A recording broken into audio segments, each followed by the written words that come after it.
এবার অল্পের জন্য প্রাণে বেঁচে গেলেন ইউটিউবার রাফসান দার ছোট ভাই। আজ বৈষম্য বিরোধী ছাত্র আন্দোলনের রাস্তায় নেমেছিলেন ইফতেখার রাফসান ওরফে রাফসান দার ছোট ভাই।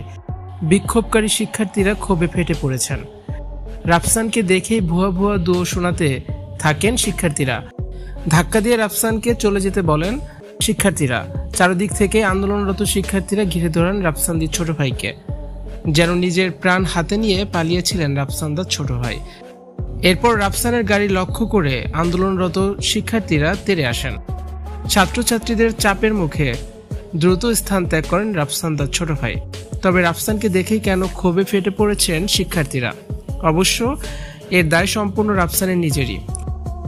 কোটা আন্দোলনে যখন ছাত্রদের নির্বিচারে হত্যা করা হয়েছে, রাফসান ছাত্রদের পক্ষে কোনো কিছুই বলেননি, কোনো স্ট্যাটাস দেননি। সরকারের ভয়ে ভেজা বিড়ালের মতো গা ঢাকা দিয়েছিলেন বাড়িতে। রাজপথে ছাত্রদের পাশে দেখা যায়নি তাকে। আজ যখন সারা বাংলায় গণজোয়ার তৈরি হয়েছে, মাঠে নেমেছেন রাফসান।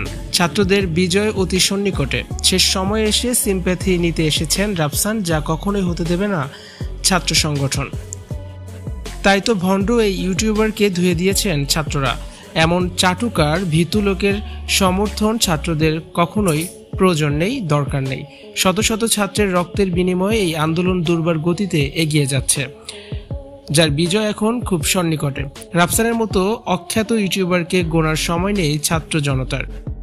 ঠিক যেমনভাবে বয়কটের ডাক উঠেছে মাশরাফি ও সাকিব আল হাসানের বিরুদ্ধে।